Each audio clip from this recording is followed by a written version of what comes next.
But the church realized that he had strong religious beliefs, and he also had strong opinions as to what was happening, as to what was going on during that time period. So they thought that it might be controversial, so they denied him the right to speak at that brick church. But the community got wind of this. Wait, this guy should have the right to speak here. So they invited Garfield to speak. He headed over to the local dance hall, where he hosted some lectures there at the dance hall. And in his own words, he found the community in a fever of excitement when he arrived. Over the next 3 days, he gave lectures on such topics as faithfulness and obeying God's commands.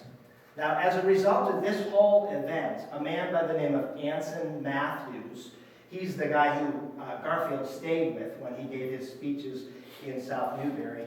Anson was a very civic-minded individual, so he donated land across the street from that brick church to build a community house, which became later known as the Union Chapel, which was built in 1858. Others in the community rallied to the cause. People helped donate logs, and the community built this house.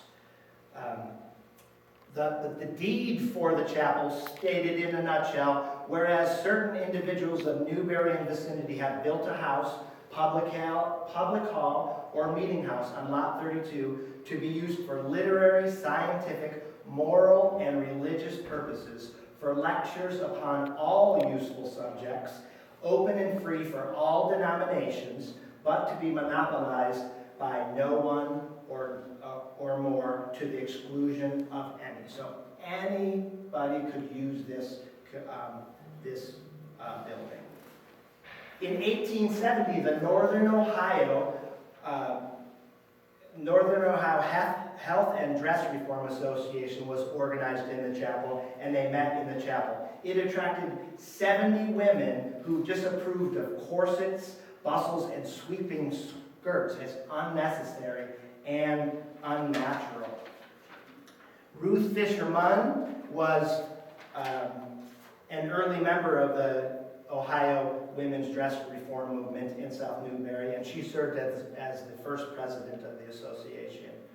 Now, in 1871, the National Women's Suffrage Association, which was organized by, you probably heard of Susan B. Anthony, also with Elizabeth Cady Stanton, that she also helped to organize it. They officially adopted this new departure strategy. And what this was it encouraged women at the time to vote, to attempt to vote, and to file federal lawsuits if denied that right.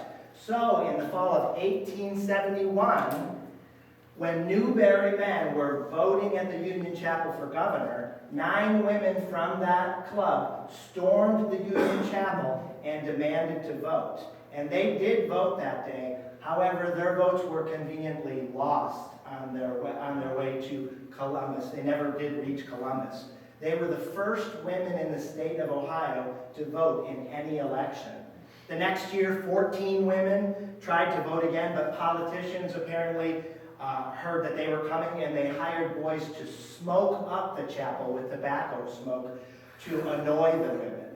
Now, apparently later, the politicians apologized and said, we shouldn't have done that. And 5 years later, and a few years later, in 1874, 50 women cast their official votes in a local election at the Union Chapel. These were the first women votes cast and counted in Ohio.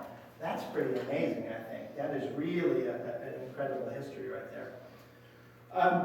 So the Dress Reform Organization led to the formation of the South Newbury Women's Suffrage Political Club. In 1874, the club held their first meetings at the chapel. This was one of the earliest groups in the whole country, and only the second in the state of Ohio.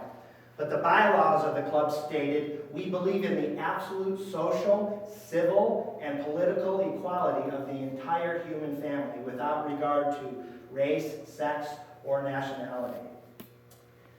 Now, on July 4th, 1876, members of the club planted a young white oak tree. Isn't that an amazing looking tree? It's just beautiful. You'll see the real one in a second. But they planted this tree as a symbol and symmetrical beauty, and to represent the advancement and success of the cause. But because at the time there was bitter antagonism that prevailed against equal rights for women, the club decided that they shouldn't plant this tree on the property of the Union Chapel. So they planted the tree just north on the east side of Route 44, just north of the chapel. But the tree still stands today. That's a few years ago, but that's what it looks like. So we're talking south of 87 and just north of the chapel on the west side of Route 44. So on August 23rd, 1919, the Newberry Memorial Association commemorated the South Newberry Women's Suffrage Political Club, which had begun 43 years ago.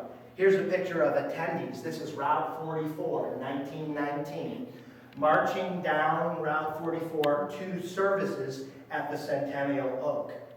And again, this is them at the oak trees right there. It's about 43 years old, so it's much bigger today.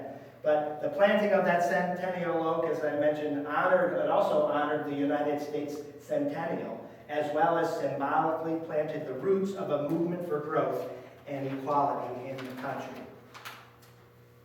So in 1875, various temperance societies were founded in the chapel.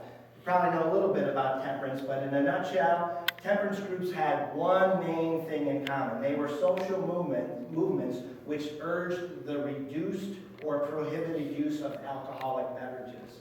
And temperance groups met in the Union Chapel for over 75 years. Now, it was a center of the community, and there were so many things happening in the Union Chapel. The following is a list of other happenings which were held at the chapel. A one-room school, which is reportedly the first kindergarten in the state of Ohio.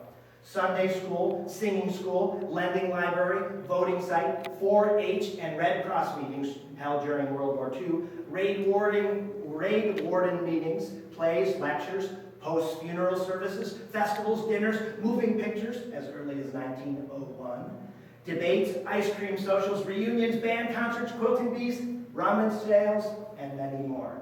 Lots of things happened in the chapel for sure. So some notable speakers, a lot of famous people spoke here. Garfield, there is some rumor about Garfield speaking there. He never did speak at the chapel, but he inspired the chapel being built. So as far as I can tell in any record, he never did pay a visit. At least there's no record of it. He didn't speak there. But this lady certainly did. Anybody recognize her? That is Susan B. Anthony. And she became one of the most visible leaders of the women's suffrage movement. She traveled around the country delivering speeches in favor of women's suffrage. She was a champion of temperance, abolition, the rights of labor, and equal pay for equal work. Now, in 1879, she heard of what was going on in Newberry, and she thought it would be a good idea to pay the community a visit. So she lectured for 2 evenings on equal rights, temperance, and the evils of tobacco. She later said after her visit that it never had been her privilege to meet a more progressive body of people in a small community. Another famous gentleman who spoke at the chapel, Theodore Parker. He was a theologian, a pastor, a scholar, and a social reformer who was active in the anti-slavery movement. Parker worked for prison reform, temperance, women's education, and other such causes. And he was also a major advocate of the 8-hour workday. So thank you, Theodore, for just 8 hours of work every day. I appreciate that. That's nice. So portions of his speeches were paraphrased by Martin Luther King and in Abraham Lincoln's Gettysburg Address. This is Lucy Stone, who also spoke at the chapel. She's a major spark of the women's movement. She was an abolitionist, a suffragette, and she helped achieve women's voting rights in Colorado in 1893. She was also an advocate of women's dress reform and she was one of the first women to adopt Amelia Bloomer's trousered clothing style. She was also best known as the first American woman to keep her maiden name after marriage. Now this guy is super famous. I didn't know much about him until very recently, but John B. Gow, I think that's how you pronounce his last name. But he had a career of lecturing against the evils of alcohol. He was an alcoholic himself, and so he tapped on his own personal experiences. But over more than 40 years, he gave 9